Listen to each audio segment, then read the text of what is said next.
আসসালামু আলাইকুম সুপ্রিয় দর্শক সবাই কেমন আছেন। চলে আসলাম আজকের খুবই গুরুত্বপূর্ণ আরও একটি আবহাওয়ার আপডেট নিয়ে। আজ 12 জুন বৃহস্পতিবার। দেশের উত্তরাঞ্চলে ধেয়ে আসছে প্রচণ্ড বজ্রবিদ্যুৎ সহ ঝড় বৃষ্টি।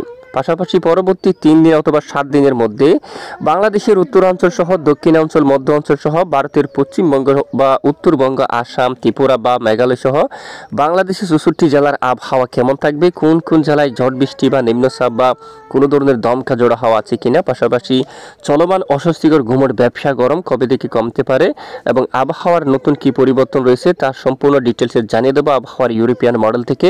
ভিডিওটি এক নজরে শেষ পর্যন্ত দেখবেন। ভালো লাগলে লাইক করে চ্যানেলটি সাবস্ক্রাইব করে পাশের বেল বাটনে ক্লিক করে রাখবেন।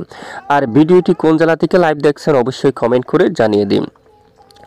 এই মুহূর্তে আবহাওয়ার ইউরোপিয়ান মডেলের স্যাটেলাইট ইমেজে আমরা দেখতে পাচ্ছি একেবারে দেশের উত্তরে গোলাপাড়া, গুয়াহাটি অথবা আলিপুরদুয়ারের কাছাকাছি এখানে ব্যাপক আকারে বজ্রবাহী মেঘ তৈরি হচ্ছে। সঙ্গে দেখুন প্রচণ্ড বজ্র বিদ্যুৎ সহ বৃষ্টিপাতের সম্ভাবনা রয়েছে। এই সকল জেলায় প্রচণ্ড বজ্র সহ বৃষ্টিপাতের সম্ভাবনা রয়েছে। এটি ভাংসি, তারপর শিলং, এই যে এখানে ডুবুরি, তারপর এখানে রয়েছে টুরা, এই অঞ্চলে কিন্তু প্রভাব ফেলবে। এখানে প্রচণ্ড বজ্র বিদ্যুৎ সহ বৃষ্টিপাত হওয়ার সম্ভাবনা থাকবে। এছাড়া এদিকে শিলিগুড়ির দিকে আকাশ প্রায় পরিষ্কার রয়েছে, আর রংপুর বিভাগের দিকেও প্রায় আকাশ একেবারে পরিষ্কার রয়েছে। রংপুর, দিনাজপুর, ঠাকুরগাঁও এই অঞ্চলে, গাইবান্ধার দিকে তারপর ঘোড়ারঘাট আকাশ পরিষ্কার দেখা যাচ্ছে সকাল থেকে। আর এদিকে মহেদেবপুর, বালুরঘাট, বগুড়া, সিংড়া, রাজশাহী, তারপর দুলিয়ান, মালদা আকাশ পরিষ্কার রয়েছে এবং সিরাজগঞ্জ, নাগারপুর, পাবনা সহ কাপাসিয়া, রাজধানী ঢাকা, ফরিদপুর এবং এদিকে দেখুন মাদারীপুর, এখানে গতকালও তেমন বৃষ্টিপাত হতে দেখা যায়নি। আকাশ একেবারে পরিষ্কার। এবং কুমিল্লা, ফরিদগঞ্জ, তারপর আগরতলা, লাখাই, মৌলভীবাজার, সিলেট বিভাগের দিকে আকাশ কিছুটা মেঘলা হতে পারে। দেখুন আকাশ আংশিক মেঘাচ্ছন্ন হতে পারে। আপাতত বৃষ্টিপাতের সম্ভাবনা কিন্তু কম।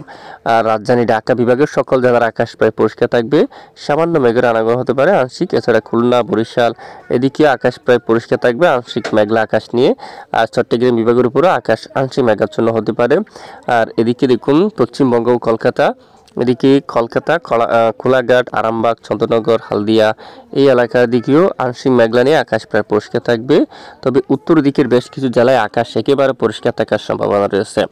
তো বৃষ্টিপাতের সম্ভাবনা আছে কিনা দেখুন এক নজরে। আজ বৃহস্পতিবার 12 জুন বৃষ্টিপাতের সম্ভাবনা দেখা যাচ্ছে দেশের দক্ষিণ উপকূলীয় কিছু কিছু অঞ্চল জুড়ে। তবে তার মধ্যে বিকেল থেকে শুরু করে রাতের মধ্যে আবারও একেবারে চট্টগ্রাম বিভাগের পূর্ব দিকের পাহাড়ি অঞ্চলে আবারও বৃষ্টিপাত শুরু হতে পারে গতকালের মতো।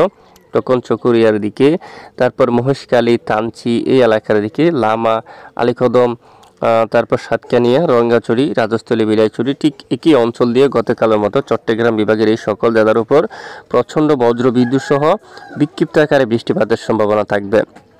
তো এছাড়া দেশের অন্যান্য এলাকায় বৃষ্টিপাতের সম্ভাবনা খুবই কম রয়েছে। কিছুটা বৃষ্টিপাতের সম্ভাবনা দেখা যাচ্ছে সিলেট বিভাগের কিছু কিছু অঞ্চল জুড়ে, বালাগঞ্জের দিকে বা বড়লেখা, কোলাউড়া, জগন্নাথপুর এই যে এখানে বৃষ্টিপাতের সম্ভাবনা থাকবে। সেটা বানিয়াচং, ইটনা, কেন্দুয়া, নেত্রকোনা, পেনারবাগ, বিশনবাগপুর, এখানে ছাত্রিকবাজার, সিলেট, চরকাই, জাকিগঞ্জ, জাইন্তিয়াপুর, কাকদম এলাকা, বড়লেখা, ধর্মনগর, কামালগঞ্জ, কুমারঘাট এই সকল জেলায় আকাশ কিনে মেঘলা হতে পারে। সঙ্গে দুয়াক এলাকায় বজ্রবিদ্যুৎ সহ বিক্ষিপ্ত আকারে বৃষ্টিপাত হতে পারে। এছাড়া রাজধানী ঢাকা বিভাগ থেকে শুরু করে এখানে দেখুন দেশের একেবারে পশ্চিম দিকের সকল জেলায় আকাশ প্রায় পরিষ্কার থাকতে পারে। আপাতত বৃষ্টিপাত হওয়ার মতো তেমন আশঙ্কা বা সম্ভাবনা কিন্তু দেখা যাচ্ছে না। আর শুক্রবার 13 তারিখে যদি আমরা একটু দেখি, সকাল থেকে একেবারে বিকেল বা রাত পর্যন্ত যদি আমরা একটু দেখি, বৃষ্টিপাতের সম্ভাবনা ক্ষুদ্র ক্ষুদ্র দুয়াক এলাকায়। তবে আকাশ মেঘলা হতে পারে, মেঘের আনাগোনা একটু বেশি থাকতে পারে। সিরাজগঞ্জ থেকে শুরু করে নাগারপুর, পাবনা, সিংড়া, বগুড়া, সরিষাবাড়ি, গাইবান্ধা, বাগমারা, ময়মনসিংহ, মাদান, কিশোরগঞ্জ, লাখাই, বিশনবাগপুর, সিলেট, মৌলভীবাজার সহ আশেপাশের বেশ কিছু এলাকায় আকাশ মেঘলা থাকতে পারে। এদিকে দক্ষিণ দিকে যেটি যে খুলনা, বরিশাল অথবা উপকূলীয় দুয়াক এলাকায় আংশিক বিক্ষিপ্ত বজ্রসহ বৃষ্টিপাত হতে পারে। আপাতত দেশের বেশ কিছু এলাকায় আকাশ আংশিক মেঘলা নিয়ে পরিষ্কার থাকার সম্ভাবনা। আর শনিবার 14 তারিখ নাগাদের আপডেটে উত্তরবঙ্গের কয়েকটি জেলার উপর এখানে দেখুন বজ্রসহ বৃষ্টিপাত হতে পারে। পেনারবাগের দিকে, নেত্রকোনা, তারপর এই যে বিশনবাগপুর সহ সিলেট বিভাগের উপর এখানে, আর আলিপুরদুয়ার, শিলিগুড়ি সহ এখানে কিছুটা বিক্ষিপ্ত আকারে বজ্রসহ বৃষ্টিপাত হতে পারে। পাশাপাশি যদি আমরা আর একটু দেখি এখানে এই যে কলকাতা সহ অথবা এই যে একেবারে সুন্দরবনের দিকেও কিন্তু কিছুটা বিক্ষিপ্ত আংশিক বজ্রসহ বৃষ্টিপাত হতে পারে খুলনা বিভাগের উপর। মঠবাড়িয়া, পিরোজপুর, শিবনগর, সুন্দরবন এই এলাকার দিকে আংশিক বিক্ষিপ্ত বজ্রসহ বৃষ্টিপাত হতে পারে। তো এ হচ্ছে বৃষ্টিপাতের পূর্বাভাস। আর পাশাপাশি 15 তারিখ কিন্তু উত্তরবঙ্গের বেশ কিছু এলাকায় মাঝারি থেকে একেবারে ভারী বৃষ্টিপাত হওয়ার সম্ভাবনা থাকবে, যেমনটা পঞ্চগড়ের দিকে শিলিগুড়ি, কোচবিহার অঞ্চল, ঠাকুরগাঁও, তারপর রংপুর, দিনাজপুর অঞ্চল থেকে শুরু করে কিশোরগঞ্জ, তারপর কেরানদিঘি এই এলাকায়, সুরুঙ্গা অঞ্চল, এখানে দেখুন আড়াইয়া, এই সকল জেলায় কিন্তু একেবারে মাঝারি থেকে ভারী বৃষ্টিপাত হওয়ার সম্ভাবনা থাকবে। উত্তরবঙ্গের বেশিরভাগ এলাকায় একেবারে মাঝারি থেকে ভারী বৃষ্টিপাতের প্রবল আশঙ্কা রয়েছে।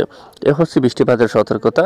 আর বায়ুমোটটিকে দেখে নেব যে কত কিলোমিটার বেগে বাতাস থাকতে পারে আজ সর্বোচ্চ। দুপুর 2টার দিকে যদি দেখি আমরা, চট্টগ্রাম বিভাগের অধিকাংশ এলাকায় 27-28 কিলোমিটার পর্যন্ত দক্ষিণে বাতাস থাকবে উপকূলীয় বেশ কিছু অঞ্চল জুড়ে। আর বরিশাল বিভাগের দিকে সর্বোচ্চ 32 পর্যন্ত রয়েছে, কিছু কিছু স্থানে 20 কিলোমিটার পর্যন্ত। আর খুলনা বিভাগের উপর প্রায় 29 কিলোমিটার ঘন্টায় হাওয়ার দাপট দমকা বাতাস থাকবে। ঢাকায় 17-18 কিলোমিটার সর্বোচ্চ। ময়মনসিংহ, রংপুরের দিকে কম রয়েছে, সিলেটের দিকেও প্রায় 21-22 কিলোমিটার পর্যন্ত থাকবে সর্বোচ্চ। রাজশাহীর কিছু স্থানে সর্বোচ্চ 24 কিলোমিটার পর্যন্ত বাতাস থাকবে। যশোরের এদিকে 26 কিলোমিটার পর্যন্ত থাকতে পারে সর্বোচ্চ। আর 13 তারিখ নাগাদে যদি আমরা একটু দেখি, একই অবস্থা দক্ষিণাঞ্চল থেকে শুরু করে সকল এলাকায় প্রায় 30 কিলোমিটার পর্যন্ত দমকা বাতাস থাকবে। আর দেশের উত্তরাঞ্চলে থাকতে পারে 19-20 কিলোমিটার পর্যন্ত। পশ্চিমবঙ্গের দিকে যদি আমরা একটু যাই, পশ্চিমবঙ্গের যে সকল জেলার উপর প্রায় 24-25 কিলোমিটার পর্যন্ত সর্বোচ্চ দমকা বাতাস থাকবে। আর বঙ্গোপসাগর ইতিমধ্যে স্বাভাবিক রয়েছে, কোনো পর্যন্ত উত্তাল নেই, বঙ্গোপসাগর কোনো ধরনের উত্তাল নেই। তো কবে থেকে উত্তাল হতে পারে দেখুন, দেখতে পাচ্ছি আগামী 15 অথবা 16 তারিখ এখানে মধ্য বঙ্গোপসাগর উত্তাল হতে পারে কিছুটা, কারণ দমকা ঝড়ো বাতাস কিন্তু শুরু হতে পারে মধ্য বঙ্গোপসাগরে, এবং উপকূলীয় অঞ্চলেও কিছুটা দমকা বাতাস শুরু হতে পারে। মঙ্গলবার 17 তারিখ বা 18 তারিখে শুরু হতে পারে। তারপর এরপরে 19-20 তারিখ নাগাদ বাংলাদেশের দক্ষিণ উপকূলীয় অঞ্চলে প্রায় ঘন্টায় প্রায় 50 কিলোমিটার বেগে দমকা বাতাস কিন্তু বয়ে যাওয়ার সম্ভাবনা থাকবে। উপকূলীয় বেশিরভাগ এলাকায় দমকা বাতাস বয়ে যাওয়ার সম্ভাবনা থাকবে। আপাতত দেশের বেশ কিছু এলাকায় একেবারে অস্বস্তিকর ব্যবসা গরম রয়েছে। দেশের উত্তরাঞ্চলে ব্যবসা গরমের মাত্রা কিন্তু খুবই বেশি, একেবারে গরমের লাল সতর্কতা। রংপুর, আলিপুরদুয়ার, শিলিগুড়ি, গোলাপাড়া, গুয়াহাটি, শিলং, সিলেট, ময়মনসিংহ বিভাগ থেকে শুরু করে বিশনবাপুর, মাদান, মৌলভীবাজার এলাকায়, কিশোরগঞ্জ, ময়মনসিংহ, সরিষাবাড়ি, সিরাজগঞ্জ, বগুড়া, মহদেবপুর, এখানে সিংড়া, রাজশাহী, পাবনা, নাগারপুর, ঢাকা সহ উত্তরাঞ্চলের সকল জেলায় ব্যাপক আকারে ব্যবসা গরম রয়েছে।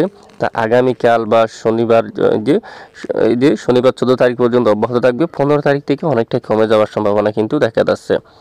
তো দেখুন, এছাড়া বৃষ্টিপাতের সম্ভাবনা একেবারে এই আগামী 17-16 থেকে শুরু করে 17-18 তারিখ নাগাদ দক্ষিণ উপকূলীয় অনেক এলাকায় হালকা থেকে মাঝারি ধরনের বৃষ্টিপাত হওয়ার সম্ভাবনা থাকবে। এ হচ্ছে আজকের গুরুত্বপূর্ণ আবহাওয়ার রিপোর্ট। এতক্ষণ আমাদের সাথে থাকার জন্য অসংখ্য ধন্যবাদ।